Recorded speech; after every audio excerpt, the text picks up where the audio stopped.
So Meredith is the only African American doll in my collection.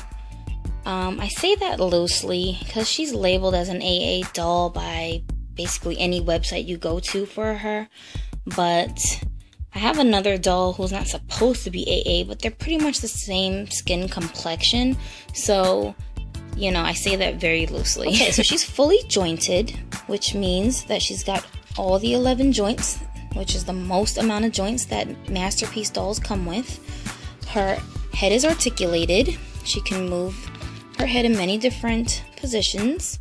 Her arms have joints in the shoulders and at the elbows. Also has joints here in her hips. It's like a little V right here where the joints are, so her legs do bend. And she also has joints here in her knees that will allow you to bend her knees. Okay? There you go. Those are the ball joints in her knees. So those move. Her hair. This is the hair that she came with. I did not change her wig. Now in the pictures, I think her hair appears to be a lot more curly or textured or whatever you want to call it. And it was when I first received the doll. But I'm going to tell you right now, don't get this doll if you're not good with keeping up difficult hair. So, I mean, I'm kind of used to it. I'm half black and half Korean, so my hair is pretty crazy and unpredictable, so I'm always going through, you know, some kind of crisis trying to figure out what to do with my own hair. I think it's easier for me to deal with kooky hair on my dolls. Hair was not the main focus of why I wanted this doll. I wanted this doll because, one, I wanted an ethnic doll in my collection, and they're really hard to find. And I also wanted her because she's so pretty. Her face is just like really gorgeous. She's like one of my favorite dolls in my collection. She's just beautiful. So that was the main reason why I wanted this doll. That she was just so pretty, and I find it really difficult to find attractive, cute, you know, AA dolls in the doll world for some reason. That's why I bought her. So the hair that you see here is her natural wig after I rehabbed it. I did some little tricks to the hair to get it tangle free, smoothed out. I mean, I was really considering figuring out how to change her wig altogether because it was so frustrating trying to deal with all the knots and figured out what to do with the hair. So I gave her a little, you know, treatment, and her hair is much better now. Her hair is definitely coarser. I mean, listen. Can you hear that? I'm assuming that this hair is so textured because it was originally supposed to be a very curly. You can see here the picture that she came with. All of the dolls come with a picture. And this is what she was originally dressed in. And you can see here her hair in the picture. It's like really curly, and her hair seems to be more curly towards the ends than the top. But truthfully speaking, my doll, her hair was curly from top to bottom, so I don't know. That's her COA, number 48. You can kind of see, like, see how much more curly at the top it is than in that picture?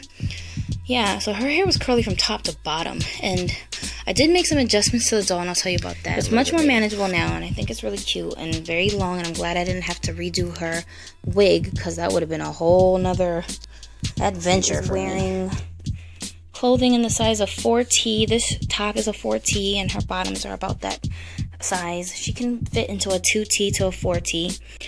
I would not put 5T on a 42-inch doll because it would be way too loose, and especially in real children's clothing, which is what she's wearing.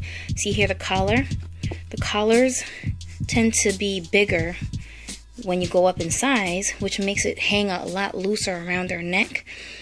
And I don't like that look. I like it better when it looks tight. It's really bummy when your clothes are like hanging out. The tighter they fit, the better they look. You know, they make their limbs look real chunky and stuff.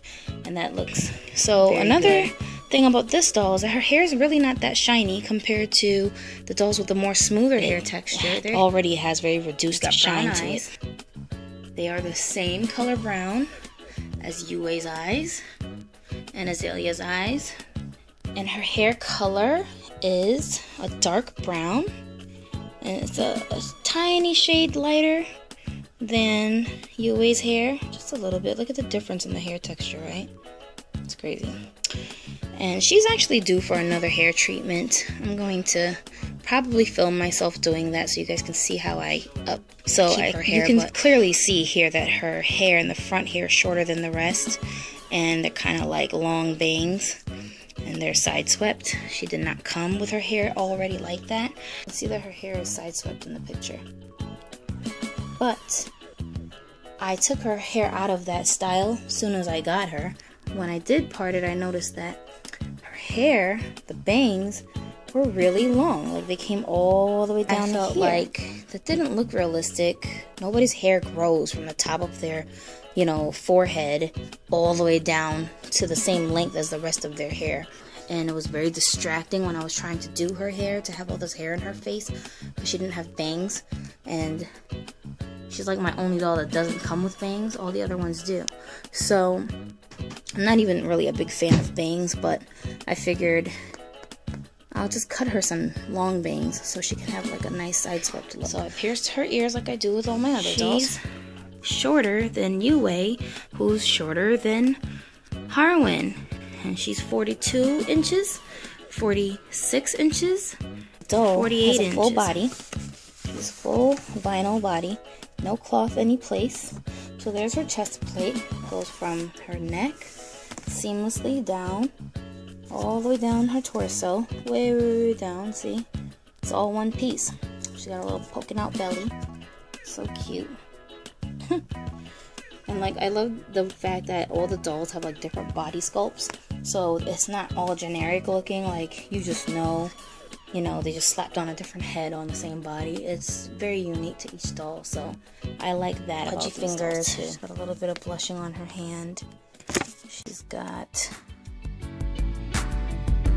her nail manicure. Because people love to look at dolly feet. Don't know why. And they do have different sized feet with a different height, so they don't all wear the same size shoes. I have not measured their shoes sizes yet, so I can't really tell you guys what size in real kid shoes they wear, because I haven't purchased any new shoes. On Masterpiece doll, she was listed at $265. I did not purchase her through Masterpiece. I purchased her through one of their retailers because I didn't want to wait the 3 months, and I think I bought her way after she was released. She's only 6 months old for me. Can't remember how much I paid for her exactly, but trust me, it was not less than $265. I do not know who still has this doll in stock, and if you can't find her in stock, I would highly suggest you contact or look for someone who might be reselling her secondhand. So I don't think you'd be missing out on anything except the high prices, of course, but they're not really that expensive. Reborn dolls cost more. My Meredith doll. Now, I did rename her like I do all my other dolls. If you see her featured in any other videos besides this, it will be labeled 6 or 11, because I changed her name to 611. And the significance of that is that I named her after my birthday, which is June 11th. Anytime you see her in another video, it'll be labeled with those names, so that you guys know this is the last time you'll hear me call her Meredith. And request if you want to see something specific about the dolls, or if you want specific information about the dolls. Okay, bye bye.